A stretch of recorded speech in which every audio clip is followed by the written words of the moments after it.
Ciao a tutti e benvenuti in questo nuovo video.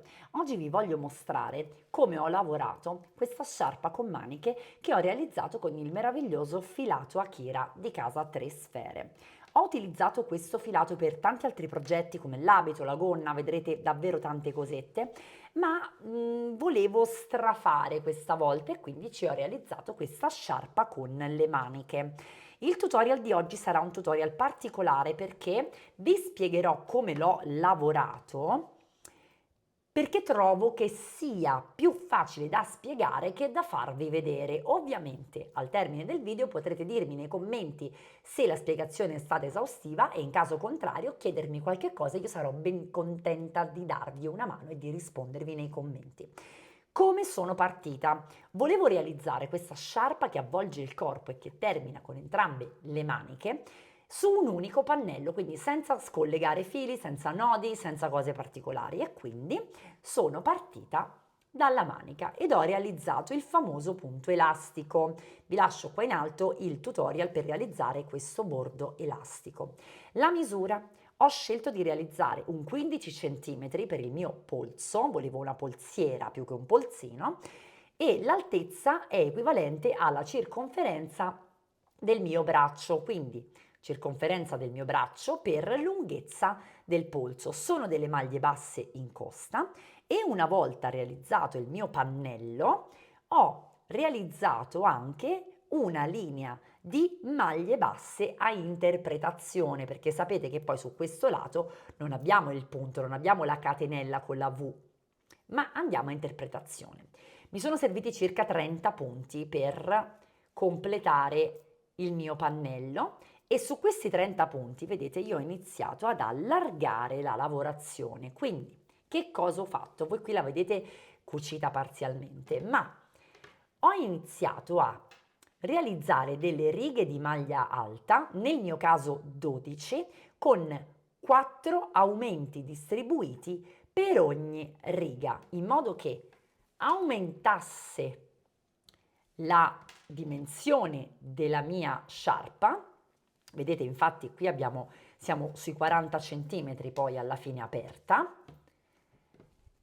e quindi ho realizzato le mie 12 righe con 4 aumenti distribuiti, quindi non tutti in un punto, distribuiti, fino ad arrivare alla dimensione di sciarpa che io desideravo, nel mio caso 40 cm.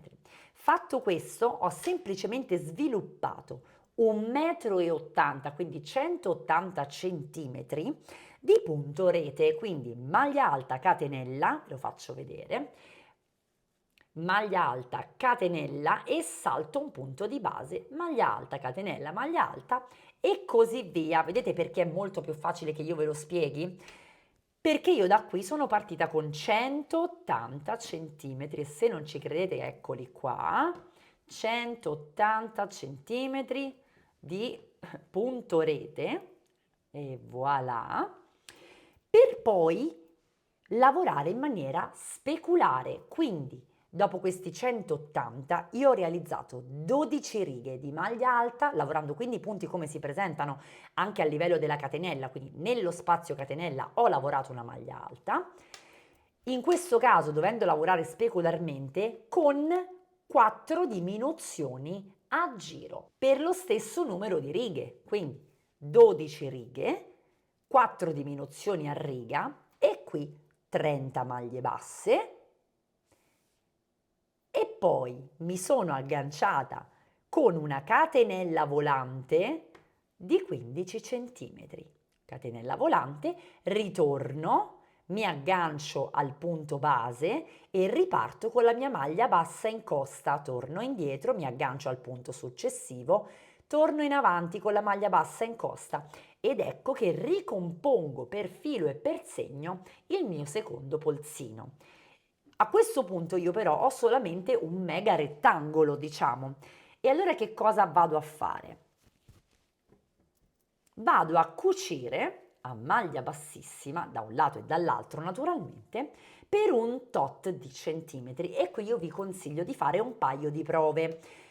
Indossate il capo e prendete 2 marcapunti. Provate a marcare dove volete che termini la vostra manica per capire anche l'indosso che poi volete generare sul davanti e sul dietro. Questo perché non posso darvi una misura, in quanto ognuna di noi è fatta in modo differente. Quindi nel mio caso io ho fatto una chiusura maglia bassissima di circa 35 cm da un lato e ce la faccio, è lunghissima, e dall'altro, vedete? Ovviamente poi giriamo il capo sul dritto ed ecco che abbiamo la nostra super sciarpa che, ragazze, fatemelo dire, è meravigliosa. Io la trovo fantastica perché è un vero e proprio capo di abbigliamento in realtà. Qui ci mettiamo una bella camicetta, la lana Akira è super calda, quindi ragazze sostituisce un maglioncino egregiamente e in questa nuance super sfumata, che ve lo dico a fare.